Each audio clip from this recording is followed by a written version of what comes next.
माननीय सदस्यगण, item number 1 Shrimati Nirmala Sitharaman वित्त मंत्री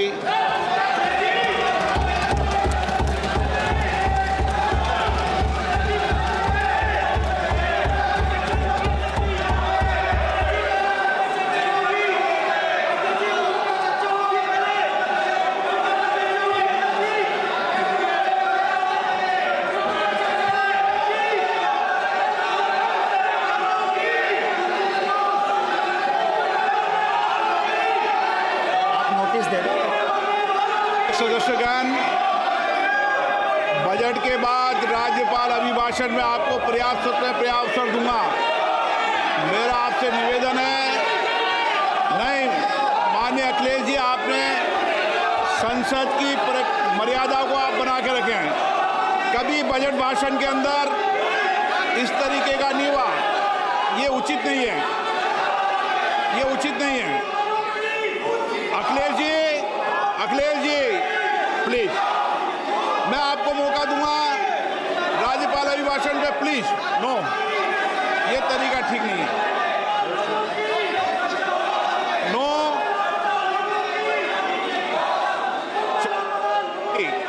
राज्यपाल अभिभाषण पे चर्चा होगी। नो तरीका। Honorable Speaker, I present the budget for 25-26. This budget continues our government's efforts to A. Accelerate growth, B. Secure inclusive development, C.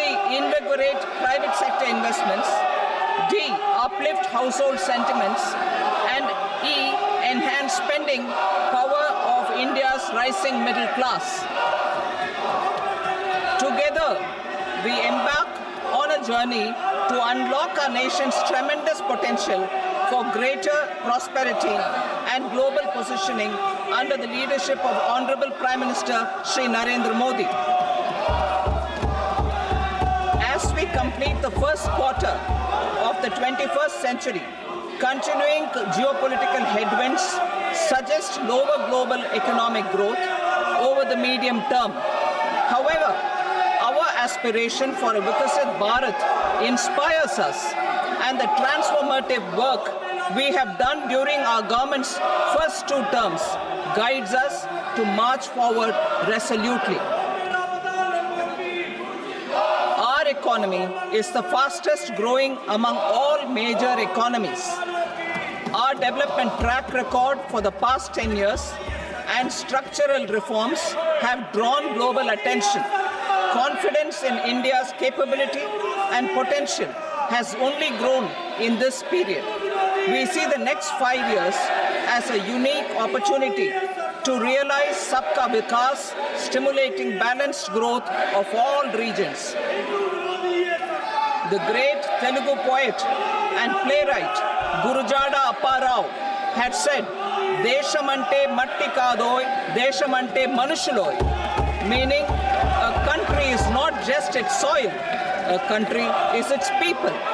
In line with this, for us, Vikasit Bharat encompasses zero poverty, 100% quality good school education, access to high quality, affordable and comprehensive health care, 100% skilled labor with meaningful employment, 70% women in economic activities, and farmers making our country the food basket of the world. In this budget, the proposed development measures span 10 broad areas, focusing on Garib, youth, Annadata, and Nari, spurring agricultural growth and productivity, building rural prosperity and resilience, taking everyone together on an inclusive growth path, boosting manufacturing and furthering Make in India, supporting MSMEs, enabling employment-led development, investing in people, economy, and innovation, securing energy supplies, promoting exports, and nurturing innovation. For this journey of development, our 4 powerful engines are agriculture, MSME, investments and exports. The fuel, our reforms, our guiding spirit, inclusivity, and the destination, Vikasit Bharat. This budget aims to initiate transformative reforms across 6 domains. During the first 5 years, these will augment our growth potential and global competitiveness. The domains are taxation, power sector, urban development, mining, financial sector, and regulatory reforms. Agriculture as the first engine. Now I move to specific proposals, beginning with agriculture as the first engine.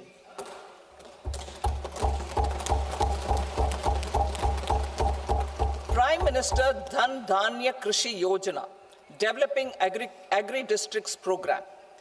Motivated by the success of the aspirational district program, our government will undertake a Prime Minister Dhan Dhanya Krishi Yojana in partnership with states.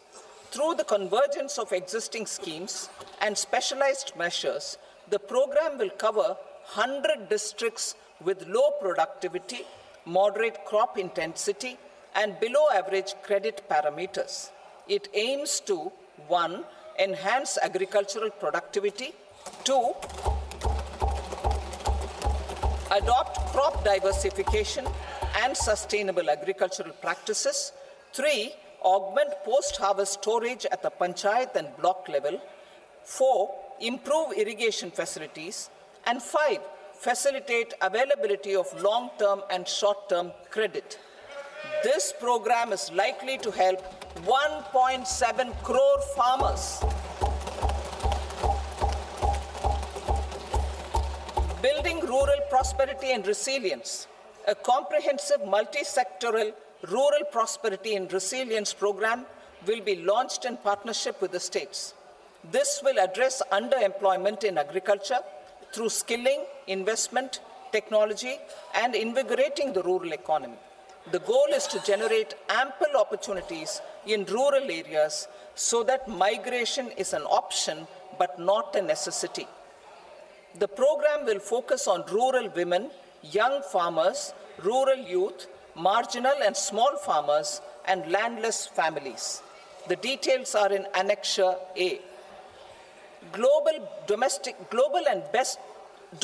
best practices will be incorporated, and appropriate technical and financial assistance will be sought from multilateral development banks.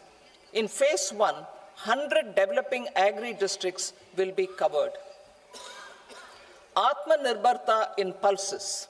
Our government is implementing the National Mission for Edible Oilseed for achieving Atmanirbharta in edible oils.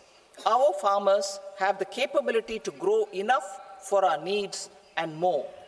10 years ago, we made concerted efforts and succeeded in achieving near self-sufficiency in pulses. Farmers responded to the need by increasing the cultivated area by 50%, and government arranged for procurement and remunerative prices. Since then, with rising incomes and better affordability, our consumption of pulses has increased significantly. Our government will now launch a 6-year mission for Atmanirbharta in pulses with a special focus on Tuar, Urad, and Masoor. Details are in Annexure B. Central agencies such as NAFED and NCCF will be ready to procure these 3 pulses as much as offered during the next 4 years from farmers who register with these agencies and enter into agreements. Comprehensive program for vegetables and fruits. It is encouraging that our people are increasingly becoming aware of their nutritional needs. It is a sign of a society becoming healthier. With rising income levels, the consumption of vegetables, fruits, and Sri Anna is increasing significantly. A comprehensive program to promote production, efficient supplies, processing, and remunerative prices for farmers will be launched in partnership with the states. Appropriate institutional mechanisms for implementation and participation of farmer producer organizations and cooperatives will be set up. Makhana board in Bihar. For this, there is a special opportunity for the people of Bihar. A Makhana board will be established in the state to improve production, processing, value addition, and marketing of Makhana. The people engaged in these activities will be organized into FPOs. The board will provide hand-holding and training support to Makhana farmers and will also work to ensure they receive the benefits of all relevant government schemes. A national mission on high-yielding seeds will be launched, aimed at 1. Strengthening research ecosystem, 2. Targeted development and propagation of seeds with high yield, pest resistance, and climate resilience, and 3. Commercial availability of more than 100 seed varieties released since July 2024. India ranks second largest globally in fish production and aquaculture. Seafood exports are valued at 60,000 crore rupees. To unlock the untapped potential of the marine sector, our government will bring in an enabling framework for sustainable harnessing of fisheries from Indian exclusive economic zone and high seas, with a special focus on the Andaman and Nicobar and Lakshadweep Islands. For the benefit of lakhs of cotton growing farmers, I am pleased to announce a mission for cotton productivity. This 5-year mission will facilitate significant improvements in productivity and sustainability of cotton farming and promote extra long staple cotton varieties. The best of science and technology support will be provided to farmers. Aligned with our integrated 5F vision for the textile sector, this will help in increasing incomes of the farmers and ensure a steady supply of quality cotton for rejuvenating India's traditional textile sector. Kisan credit cards facilitate short-term loans for 7.7 crore farmers, fishermen, and dairy farmers. The loan limit under modified interest subvention scheme will be enhanced from 3 lakh rupees to 5 lakh rupees for loans taken through the KCC. For Atmanirbharta in urea production, our government had reopened 3 dormant urea plants in the eastern region. To further augment urea supply, a plant with annual capacity of 12.7 lakh metric tons will be set up at Namrup in Assam.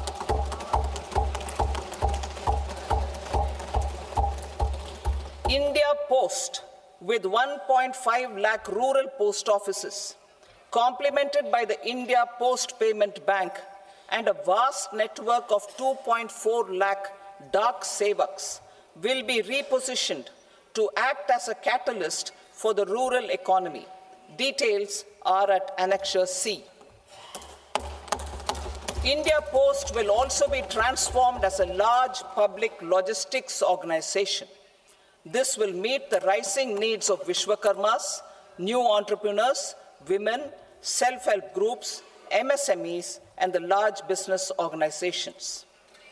Our government will provide support to NCDC for its lending operations for the cooperative sector. MSMEs as the second engine. Now I move to MSMEs as the second engine, which encompasses manufacturing and services with a focus on MSMEs numbering 5.7 crores. Currently, over 1 crore registered MSMEs, employing 7.5 crore people and generating 36% of our manufacturing, have come together to position India as a global manufacturing hub. With their quality products, these MSMEs are responsible for 45% of our exports. To help them achieve higher efficiencies of scale, technological upgradation, and better access to capital, the investment and turnover limits for classification of all MSMEs will be enhanced to 2.5 and 2 times respectively. This will give them the confidence to grow and generate employment for our youth. The details are given in Annexure D.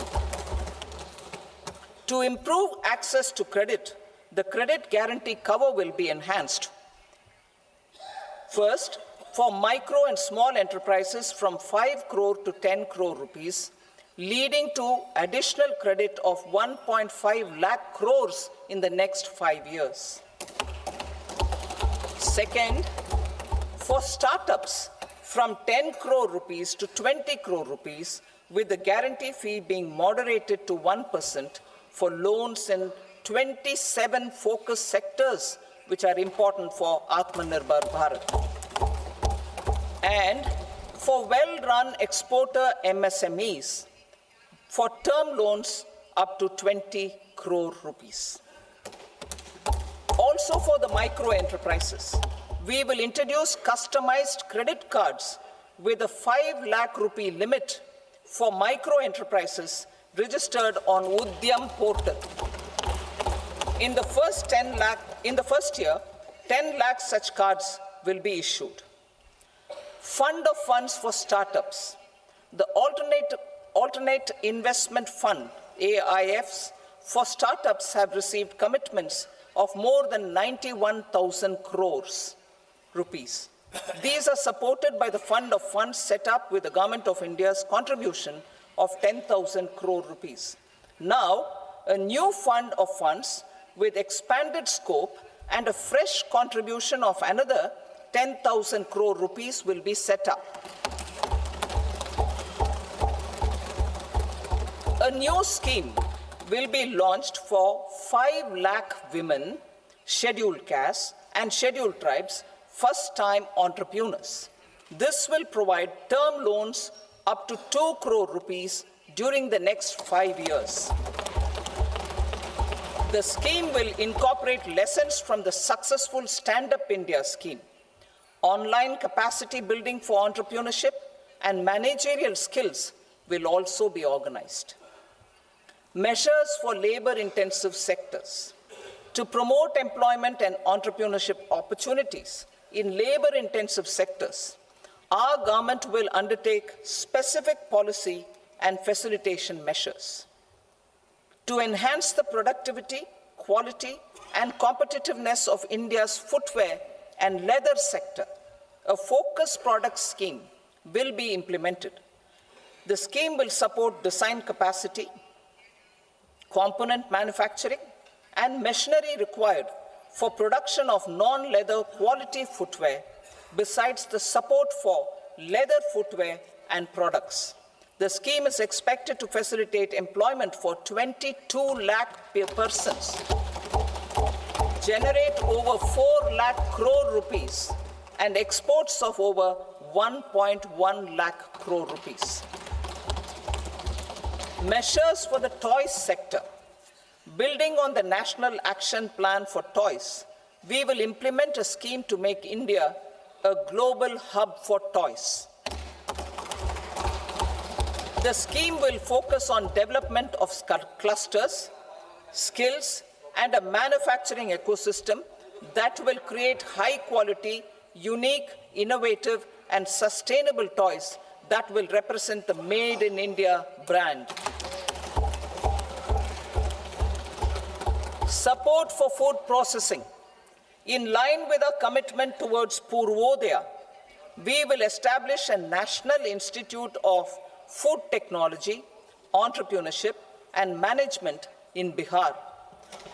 The institute will provide a strong fillip to food processing activities in the entire eastern region. This will result in 1. Enhanced income for the farmers through value addition to their produce, and 2, skilling entrepreneurship and employment opportunities for the youth. Manufacturing mission, furthering Make in India. Our government will set up a national manufacturing mission covering small, medium, and large industries for furthering Make in India by providing policy support, execution roadmaps, governance, and monitoring framework for central ministries and states. Details are in Annexure E. Given our commitment to climate-friendly development, the mission will also support clean tech manufacturing. This will aim to improve domestic value addition and build our ecosystem for solar PV cells, EV batteries, motors and controllers, electrolyzers, wind turbines, very high voltage transmission equipment, and grid-scale batteries. Investment as the third engine. Now I move to investment as the third engine, which encompasses investing in people, investing in the economy, and investing in innovation. Investing in people. Saksham Anganwadi and Poshan 2.0. Saksham Anganwadi and Poshan 2.0 program provides nutritional support to more than 8 crore children, 1 crore pregnant women and lactating mothers all over the country, and about 20 lakh adolescent girls in aspirational districts and the Northeast region. The cost norms for these nutritional support will be enhanced appropriately. Atal Tinkering Labs. 50,000 Atal Tinkering Labs will be set up in government schools in the next 5 years to cultivate the spirit of curiosity and innovation and foster a scientific temper among young minds. Broadband connectivity to government secondary schools and PHCs. Broadband connectivity will be provided to all government secondary schools and primary health centers in rural areas under the BharatNet project. Bharatiya Bhasha Pustak Scheme. We propose to implement a Bharatiya Bhasha Pustak scheme to provide digital form Indian language books for schools and for higher education. This aims to help students understand their subjects better and in their language. National Centers of Excellence for Skilling.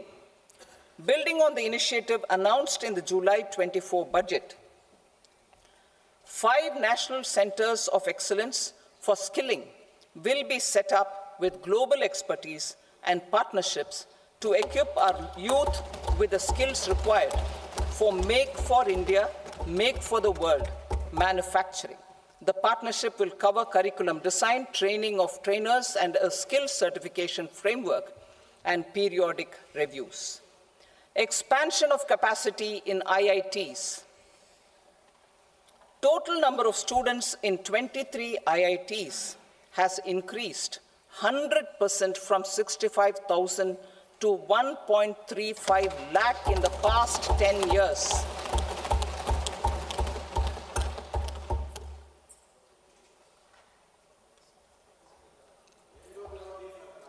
Additional infrastructure will be created in the 5 IITs started after 2014 to facilitate education for 6,500 more students. Hostel and other infrastructure capacity at IIT Patna will also be expanded.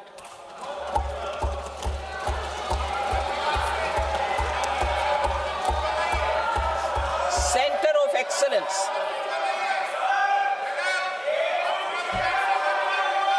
Center of Excellence in AI for Education. I had announced 3 centers of excellence in artificial intelligence for agriculture, health, and sustainable cities in 2023. Now a center of excellence in artificial intelligence for education will be set up with a total outlay of 500 crores. Expansion of medical education. Our government has added almost 1.1 lakh undergraduate and postgraduate medical education seats in 10 years, an increase of 130%. In the next year, 10,000 additional seats will be added in medical colleges and hospitals towards the goal of adding 75,000 seats in the next 5 years. Daycare cancer centers in all district hospitals. Our government will facilitate setting up of daycare cancer centers in all district hospitals in the next 3 years. 200 centers will be established in 25-26 itself. Strengthening urban livelihoods. Our government has been giving priority to assisting urban poor and vulnerable groups. A scheme for socio-economic upliftment of urban workers will be implemented to help them improve their incomes, have sustainable livelihoods, and a better quality of life. PM Swanidhi scheme has benefited more than 68 lakh street vendors, giving them respite from high-interest informal sector loans. Building on this success, the scheme will be revamped with enhanced loans from banks, UPI-linked credit cards with 30,000 rupees limit, and capacity building support. Social Security Scheme for welfare of online platform workers. Gig workers of online platforms provide great dynamism to the new age services economy. Recognizing their contribution, our government will arrange for their identity cards and registration on the e-Shram portal. They will be provided health care under PM Jan Arogya Yojana.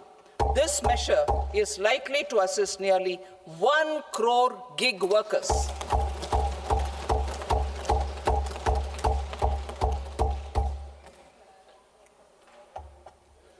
Investing in the economy.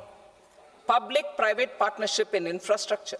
Each infrastructure-related ministry will come up with a 3-year pipeline of projects that can be implemented in PPP mode.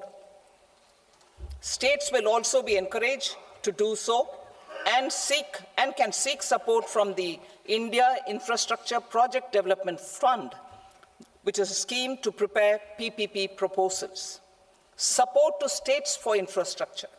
An outlay of 1.5 lakh crore is proposed for the 50-year interest-free loans to states for capital expenditure and incentives for reforms. Building on the success of the first asset monetization plan announced in 2021, the second plan for 2025 to 30 will be launched to plow back capital of 10 lakh crore in new projects. Regulatory and fiscal measures will be fine-tuned to support the plan. Jal Jeevan Mission. Since 2019, 15 crore households, representing 80% of India's rural population, have been provided access to portable tap water connections. To achieve 100% coverage, I am pleased to announce the extension of this mission until 2028 with an enhanced total outlay. The mission's focus will be on the quality of infrastructure and O&M of rural piped water supply schemes through Jan Bhagidari. A separate MOU or separate MOUs will be signed with the states and union territories to ensure sustainability and citizen-centric water services delivery. Urban sector reforms. Building on the July budget proposals, urban sector reforms related to governance, municipal services, urban land and planning will be incentivized. Urban Challenge Fund. The government will set up an Urban Challenge Fund of 1 lakh crore rupees to implement the proposals for cities as growth hubs, creative redevelopment of cities, and for water and sanitation purposes announced in the July budget. This fund will finance up to 25% of the cost of bankable projects, with a stipulation that at least 50% of the cost is funded from bonds, bank loans, and PPPs. An allocation of 10,000 crore is proposed in 2025-26. Power sector reforms. We will incentivize electricity distribution reforms and augmentation of intra-state transmission capacity by states. This will improve financial health and capacity of electricity companies. Additional borrowing of 0.5% of GSDP will be allowed to states contingent on these reforms. Nuclear energy mission for Vikasit Bharat. Development of at least 100 gigawatt of nuclear energy by 2047 is essential for our energy transition efforts. For an active partnership with the private sector towards this goal, amendments to the Atomic Energy Act and the Civil Liability for Nuclear Damage Act will be taken up. A nuclear energy mission for research and development of small modular reactors with an outlay of 20,000 crore will be set up. At least 5 indigenously developed small modular reactors will be operationalized by 2033. Shipbuilding. The shipbuilding financial assistance policy will be revamped to address cost disadvantages. This will also include credit notes for shipbreaking in Indian yards to promote the circular economy. Large ships above a specified size will be included in the infrastructure harmonized master list. Shipbuilding clusters will be facilitated to increase the range, categories, and capacity of ships. This will include additional infrastructure, facilities, skilling, and technology to develop the entire ecosystem. Maritime Development Fund. For long-term financing for the maritime industry, a Maritime Development Fund with a corpus of 25,000 crore rupees will be set up. This will be for distributed support and promoting competition. This will have up to 49% contribution by the government, and the balance will be mobilized from ports and from private sector. UDAN regional connectivity schemes. UDAN has enabled 1.5 crore middle-class people to meet their aspirations for speedier travel. The scheme has connected 88 airports, and operationalized 619 routes.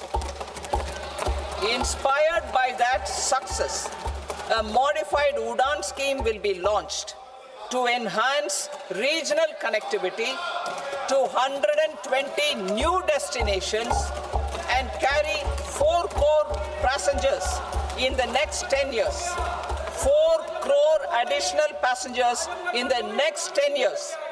The scheme will also support helipads and smaller airports in hilly, aspirational, and northeast regional districts. Greenfield airports will be facilitated in Bihar to meet the future needs of the state. These will be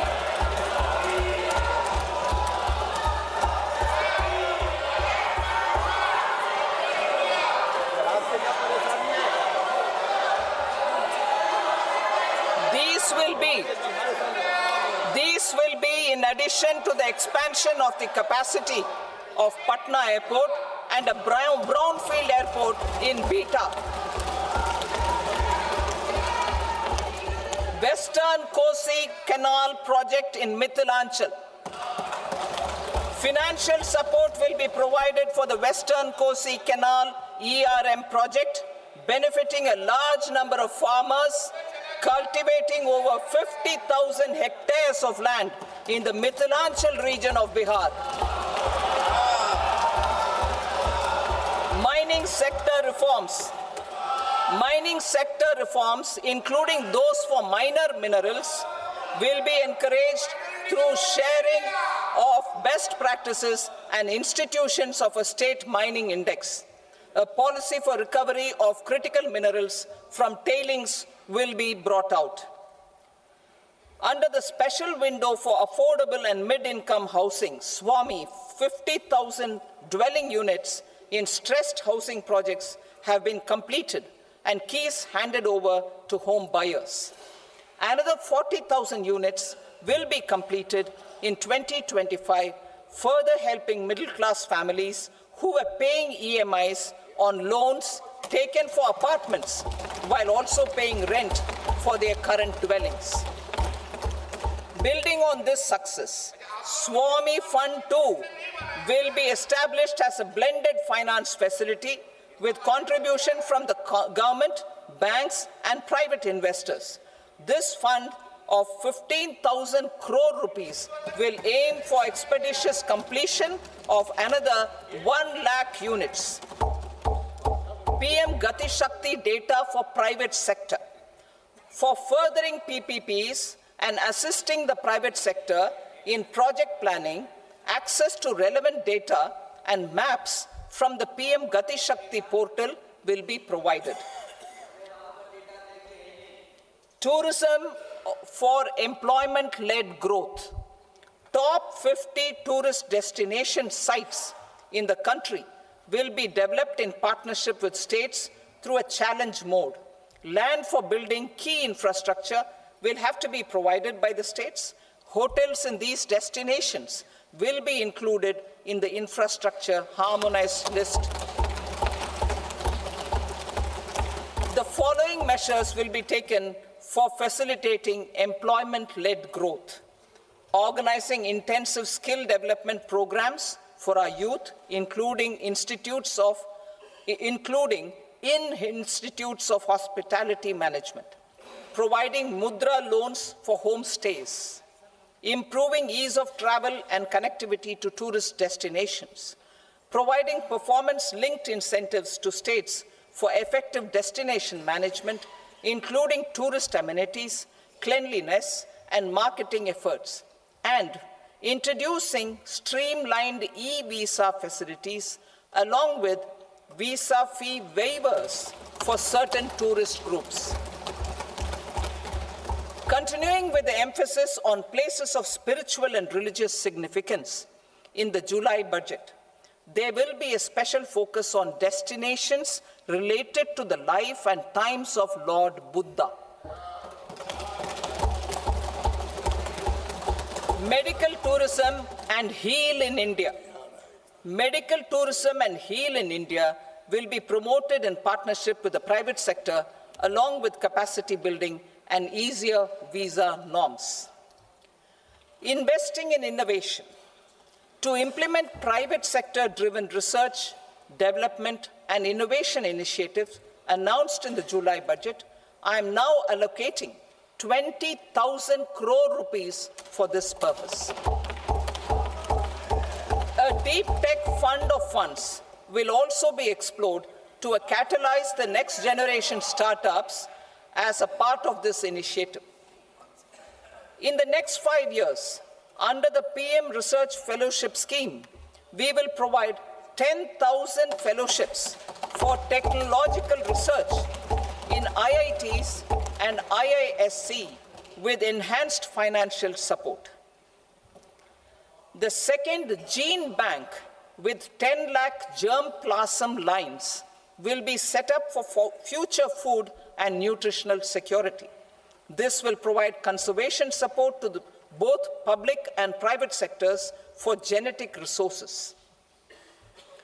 We will start a national geospatial mission to develop foundational geospatial infrastructure and data. Using PM Gati Shakti, this mission will facilitate modernization of land records, urban planning, and design of infrastructure projects. A Gyan Bharatam mission for survey, documentation, and conservation of our manuscript heritage with academic institutions, museums, libraries, and private collectors will be undertaken to cover more than 1 crore manuscripts. We will set up a national digital repository of Indian knowledge systems for knowledge sharing. Now I move to exports as the fourth engine. We will set up an export promotion mission with sectoral and ministerial targets driven jointly by the Ministries of Commerce, MSME, and Finance. It will facilitate easy access to export credit, cross-border factoring support, support to MSMEs to tackle non-tariff measures in overseas markets. A digital public infrastructure, Bharat Trade Net, for international trade will be set up as a unified platform for trade documentation and financing solutions. This will complement the Unified Logistics Interface platform. The BTN will be aligned with international practices. Support will be provided to develop domestic manufacturing capacities for our economy's integration with global supply chains. Sectors will be identified based on objective criteria. Facilitation groups with participation of senior officers and industry representatives will be formed for select products and supply chains. Through this, there are huge opportunities related to Industry 4.0, which needs high skills and talent. Our youth have both. Our government will support the domestic electronic equipment industry to leverage this opportunity for the benefit of our youth. A national framework will be formulated as guidance to states for promoting global capability centers in emerging Tier 2 cities. This will suggest measures for enhancing availability of talent and infrastructure, building bylaw reforms, and mechanisms for collaboration with industry. Our government will facilitate upgradation of infrastructure and warehousing for air cargo, including high-value perishable horticultural produce. Cargo screening and customs protocol will be streamlined and made user-friendly. Reforms as the fuel. Over the past 10 years, our government has implemented several reforms for convenience of taxpayers, such as faceless assessment, 2, taxpayer charter, 3, faster returns, 4, almost 99% returns being on self-assessment, and 5, Vivad Se Vishwas scheme.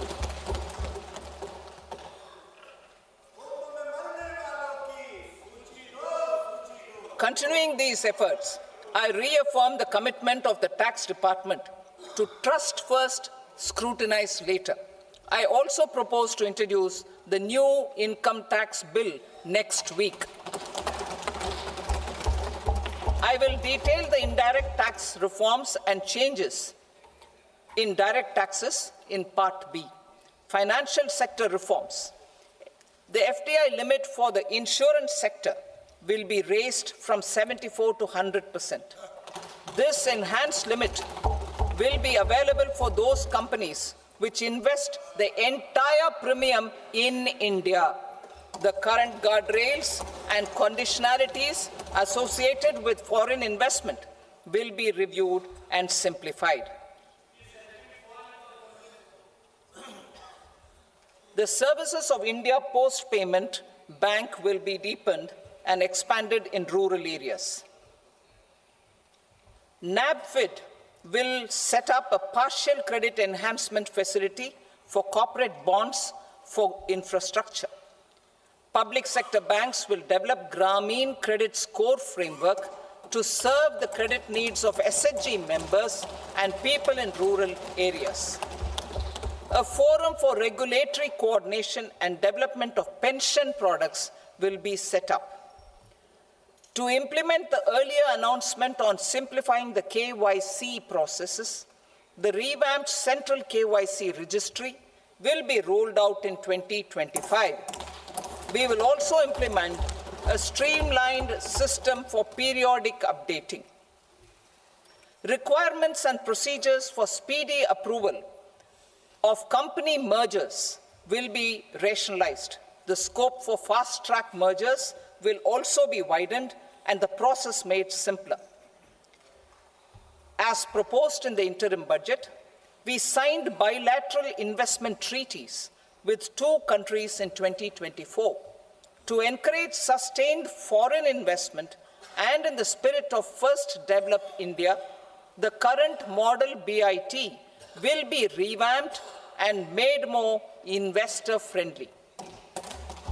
In the last 10 years, in several aspects, including financial and non-financial, our government has demonstrated a steadfast commitment to ease of doing business. We are determined to ensure that our regulations must keep up with technological innovations and global policy developments.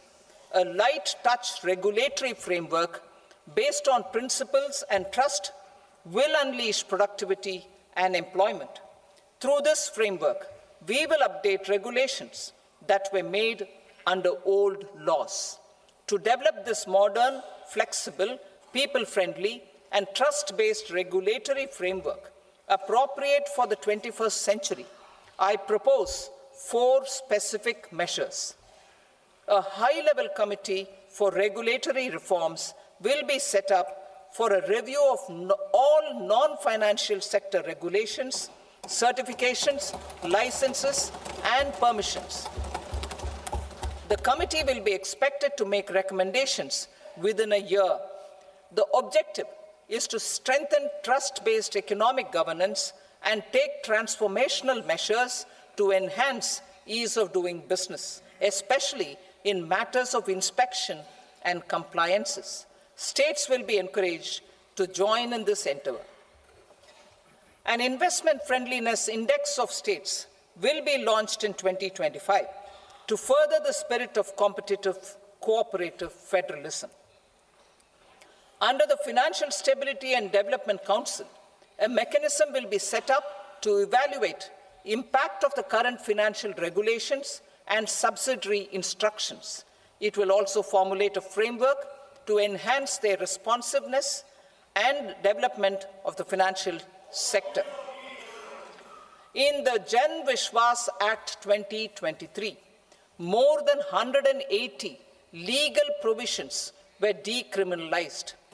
Our government will now bring up the Jan Vishwas Bill 2.0 to decriminalize more than 100 provisions in various laws. I now move to fiscal policy. In the July budget, I had committed to staying the course for fiscal consolidation. Our endeavor will be to keep the fiscal deficit each year such that central government debt remains on a declining path as a percentage of the GDP. The roadmap for the next 6 years has been detailed in the FRBM statement. Revised estimates for 2024-25. The revised estimate of the total receipts other than borrowings is 31.47 lakh crore rupees, of which the net tax receipts are 25.57 lakh crore rupees. The revised estimate of the total expenditure is 47.16 lakh crore rupees, of which the capital expenditure is about 10.18 lakh crore rupees. The revised estimate of the fiscal deficit is 4.8% of the GDP. Budget estimates for 25-26. Coming to 25-26, the total receipts other than borrowings and total expenditure are estimated at 34.96 lakh crore rupees and 50.65 lakh crore rupees respectively. The net tax receipts are estimated at 8.37 lakh crore rupees. The fiscal deficit is estimated to be 4.4% of GDP. To finance the fiscal deficit, the net market borrowings from dated securities are estimated at 11.54 lakh crore. The balance financing is expected to come from small savings and other sources. The gross market borrowings are estimated at 14.82 lakh crore rupees. I will now move to Part B. Indirect taxes. My proposals relating to customs aim to rationalize tariff structure and address duty inversion.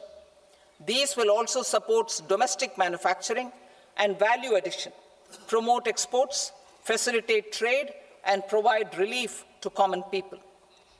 Rationalization of customs tariff structure for industrial goods.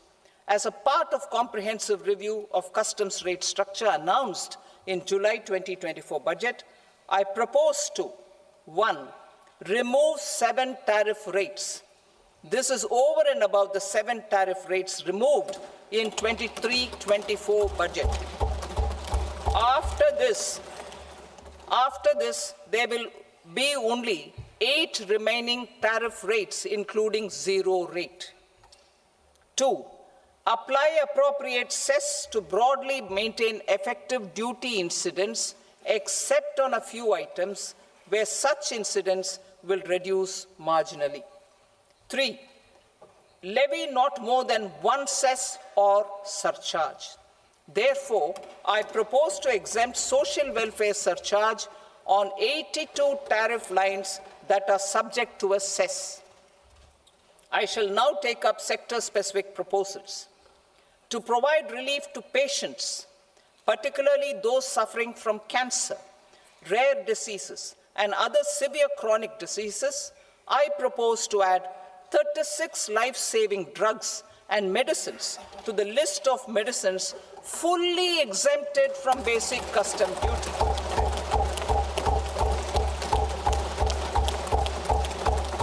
I also propose to add 6 life-saving medicines to the list attracting concessional custom duty of 5%. Full exemption and concessional duty will also respectively apply on the bulk drugs for manufacture of the above. Specified drugs and medicines under patient assistance programs run by the pharmaceutical companies are fully exempt from BCD, provided the medicines are supplied free of cost to the patients. I propose to add 37 more medicines along with 13 new patient assistance programs. Support to domestic manufacturing and value addition. Critical minerals. In the July 2024 budget, I had fully exempted BCD on 25 critical minerals that are not domestically available. I had also reduced BCD of 2 other such minerals to provide a major fillip to their processing, especially by MSMEs. Now, I propose to fully exempt cobalt powder and waste, the scrap of lithium-ion battery, lead, zinc, and 12 more critical minerals. This will help secure the availability for manufacturing in India and promote more jobs for our youth. To promote domestic production of technical textile products such as agro-textiles, medical textiles, and geotextiles at competitive prices, I propose to add 2 more types of shuttle-less looms to the list of fully exempted textile machinery. I also propose to revise the BCD rate on knitted fabrics covered by 9 tariff lines from 10 or 20 to 20% or 115 rupees per kg, whichever is higher. Electronic goods.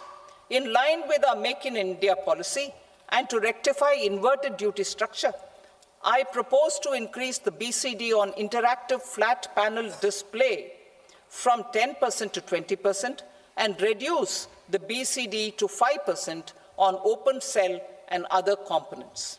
In 23-24 budget, for the manufacture of open cells of LCD, LED TVs, I had reduced the BCD on parts of open cells from 5% to 2.5%.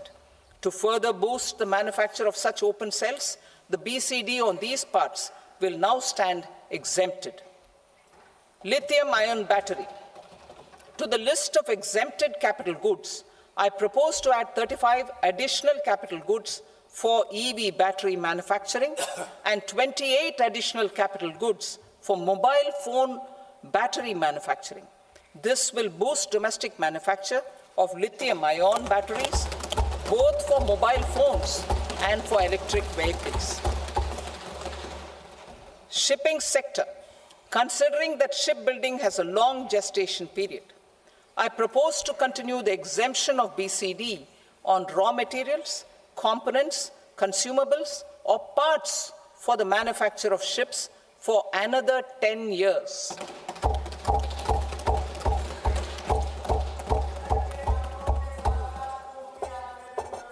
I also propose the same dispensation for shipbreaking to make it more competitive. Telecommunication. To prevent classification disputes, I propose to reduce the BCD from 20% to 10% on carrier-grade Ethernet switches to make it at par with non-carrier-grade Ethernet switches. Export promotion. To facilitate exports of handicrafts, I propose to extend the time period for export from 6 months to 1 year, further extendable by another 3 months if required. I also propose to add 9 items to the list of duty-free inputs. Leather sector. I propose to fully exempt BCD on wet blue leather to facilitate imports for domestic value addition and employment. I also propose to exempt crust leather from 20% export duty to facilitate exports by small tanners. Marine products. To enhance India's competitiveness in the global seafood market, I propose to reduce BCD from 30% to 5% on frozen fish paste, surimi, for manufacture and export of its analog products. I also propose to reduce BCD from 15% to 5% on fish hydrolysates for manufacture of fish and shrimp feed. In July 2024 budget, to promote development of domestic MROs for aircraft and ships, I had extended the time limit for export of foreign origin goods that were imported for repairs from 6 months to 1 year and further extendable by 1 year. I now propose to extend the same dispensation for railway goods. Time limit for provisional assessment.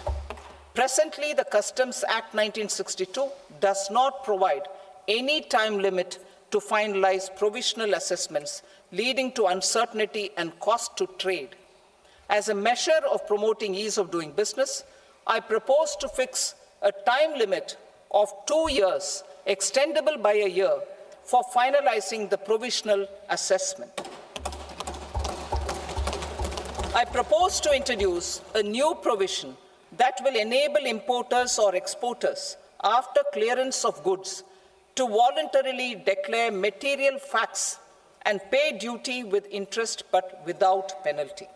This will incentivize voluntary compliance. However, this will not apply in cases where department has already initiated audit or investigation proceedings. For industry to better plan their imports, I propose to extend the time limit for the end use of imported inputs in the relevant rules from 6 months to 1 year. This will provide operational flexibility in view of cost and uncertainty of supply. Further, such importers will now have to file only quarterly statements instead of a monthly statement.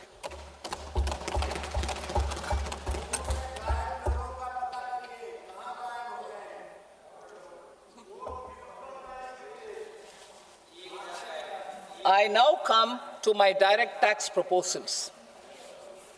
In Part A, I have briefly underlined taxation reforms as one of key reforms to realize our vision of Vikasit Bharat. In respect of criminal law, our government had earlier ushered in Bharatiya Nyaya Sanhita, replacing Bharatiya Danda Sanhita. I am happy to inform this august House and the country that for new income tax bill will carry forward the same spirit of Nyaya in its drafting as well. The new bill will be clear and direct in text, with close to half of the present law in terms of both chapters and words. It will be simple to understand for taxpayers and tax administrators, leading to tax certainty and reduced litigation. Reforms, however, are not a destination. They are means to achieve good governance for our people and economy. Providing good governance primarily involves being responsive. The Tirukural captures this in verse 542, which reads, "Vaanokki vaazhum ulagallam, mannavan kol nokki vaazhum kudi," meaning, just as the living beings live expecting rains, citizens live expecting good governance. Our government is committed to keeping an ear to the ground and a finger on the pulse and responding while balancing our national building efforts.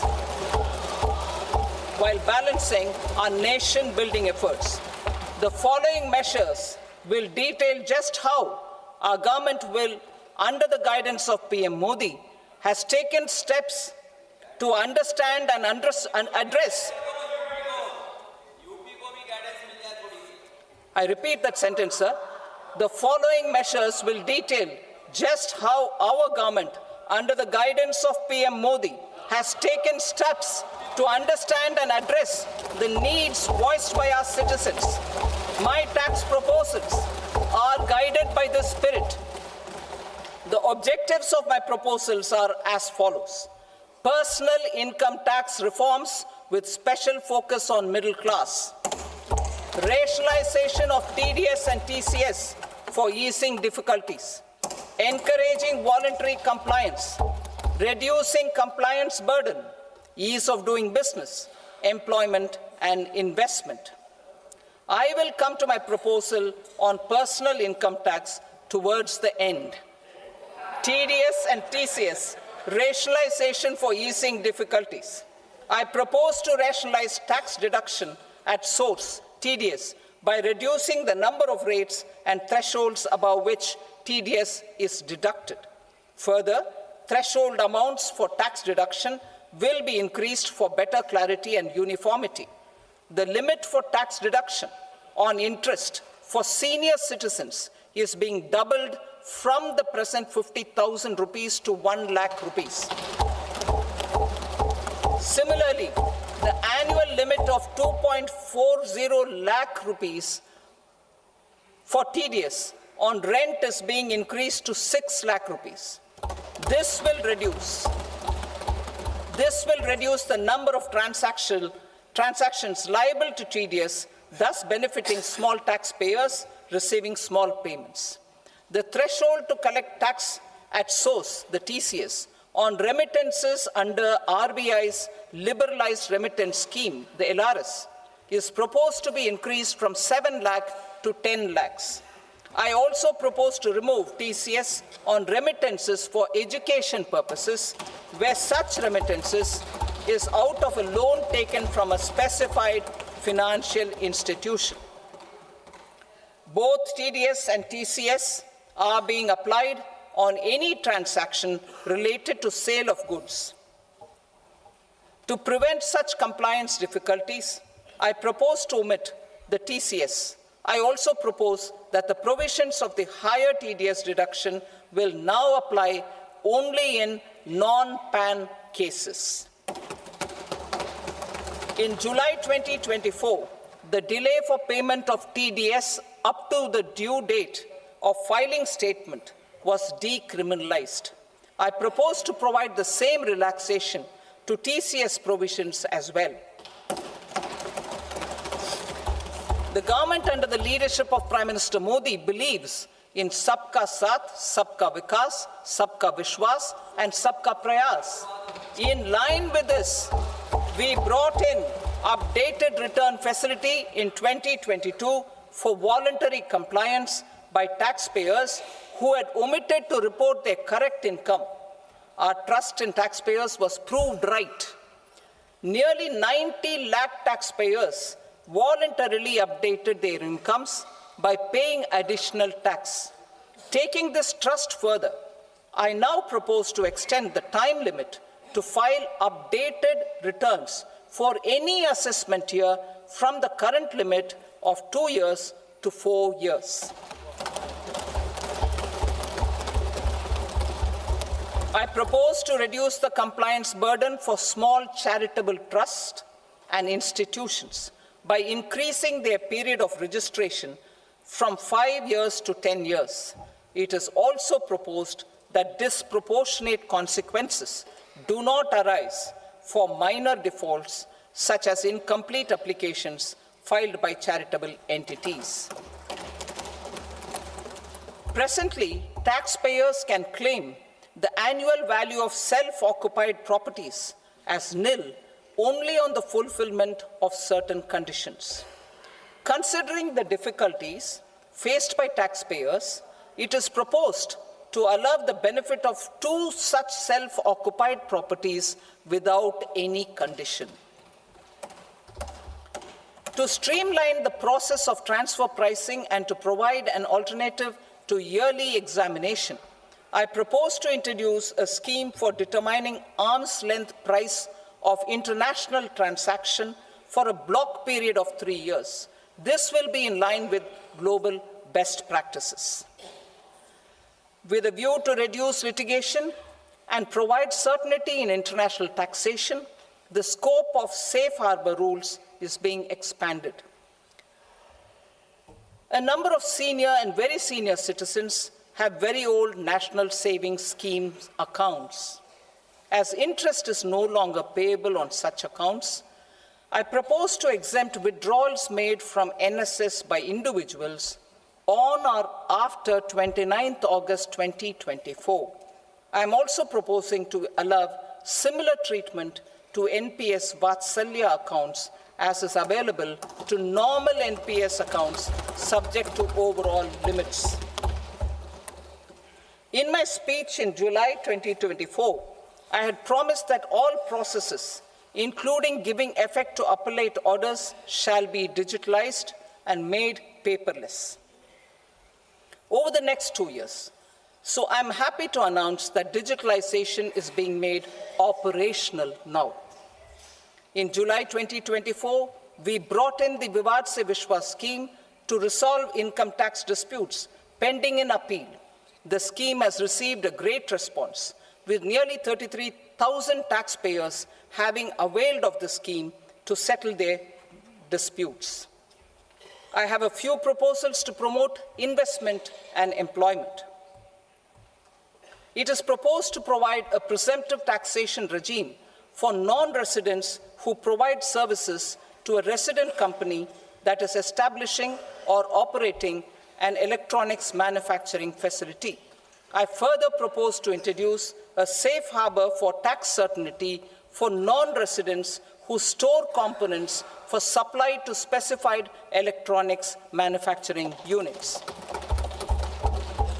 Presently, the tonnage tax scheme is available only to sea-going ships. The benefits of existing tonnage tax scheme are proposed to be extended to inland vessels registered under the Indian Vessels Act 2021 to promote inland water transport in the country. Extension for incorporation of startups. We continue to support the Indian startup ecosystem. I propose to extend the period of incorporation by 5 years to allow the benefit available to startups which are incorporated before 1/4/2030. In order to attract and promote additional activities in the IFSC, I am inter alia proposing specific benefits to ship leasing units, insurance offices, and treasury centers of global companies which are set up in IFSC. Further, to claim benefits, the cutoff date for commencement in IFSC has also been extended by 5 years to 31/3/2030. Category 1 and Category 2 AIFs are undertaking investments in infrastructure and other such sectors. I propose to provide certainty of taxation to these entities on the gains from securities, to promote funding from sovereign wealth funds and pension funds to the infrastructure sector. I propose to extend the date of making an investment by 5 more years up to 31st March 2030.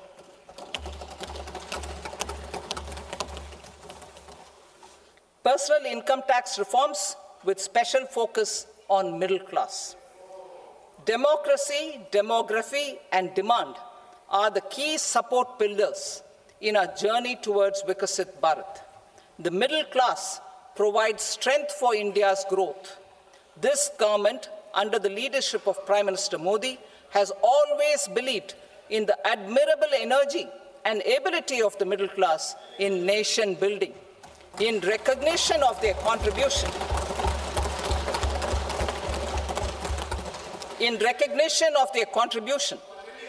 we have periodically reduced their tax burden.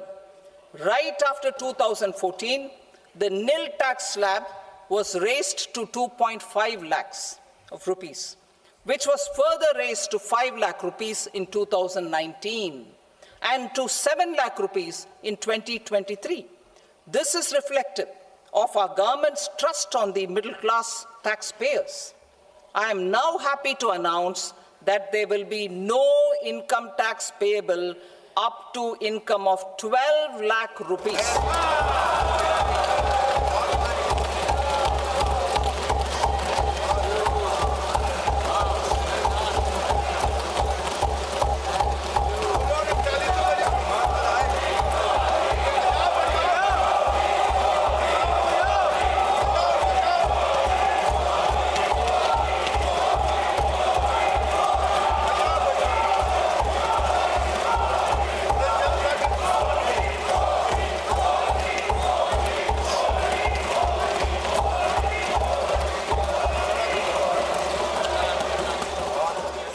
So, average income of 1 lakh per month, other than the special rate income such as capital gains, under the new regime. This limit will be 12.75 lakh for salaried taxpayers due to the standard deduction of 75,000.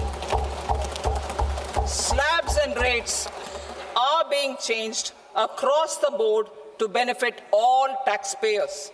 The new structure will substantially reduce the taxes of the middle class and leave more money in their hands, boosting household consumption, savings, and investment.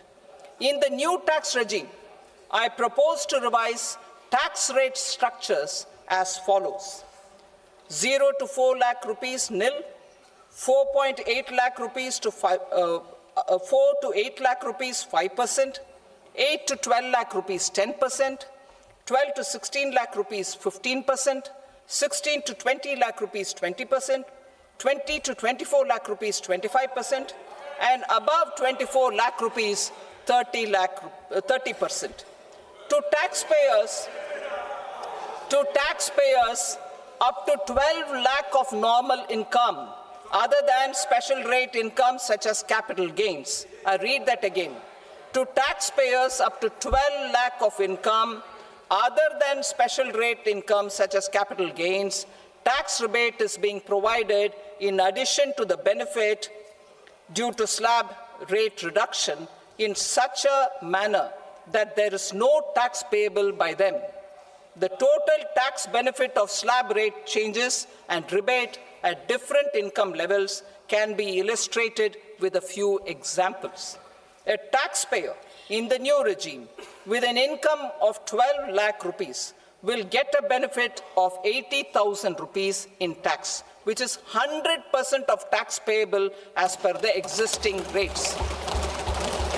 A person having income A person having income of 18 lakh rupees will get a benefit of 70,000 rupees in tax. That is 30% of tax payable as per existing rates.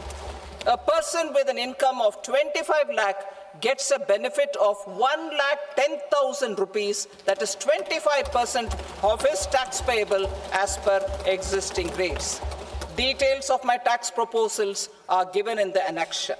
As a result of these proposals, Honorable Speaker, sir, revenue of about 1 lakh crore in direct taxes and 2,600 crores in indirect taxes will be foregone. Mr. Speaker, sir, with this, I commend the budget to this august House.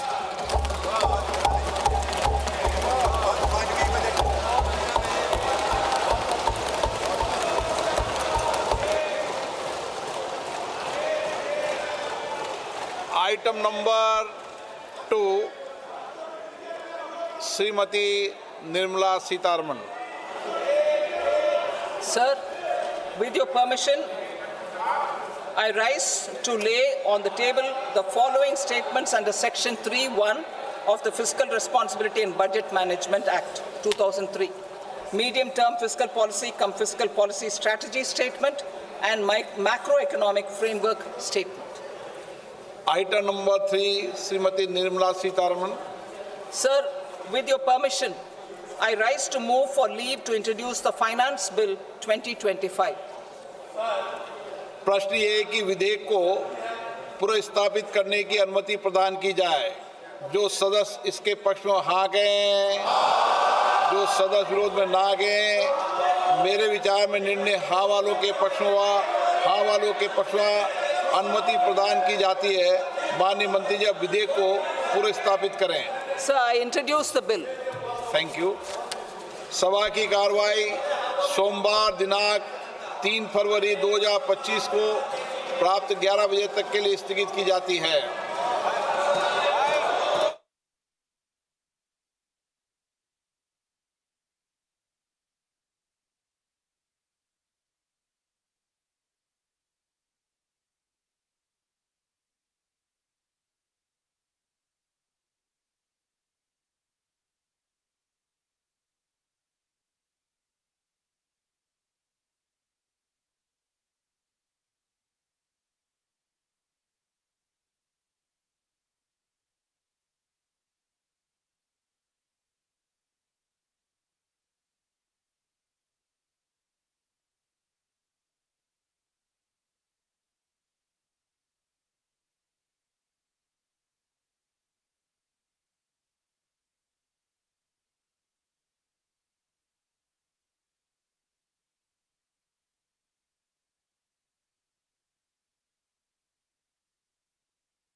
What is indirect tax? In the case of indirect tax, the burden of tax can be shifted by the taxpayer to someone else. Indirect tax has the effect of raising the price of the products on which they are imposed. Customs duty, central excise, service tax and value-added tax are examples of indirect tax.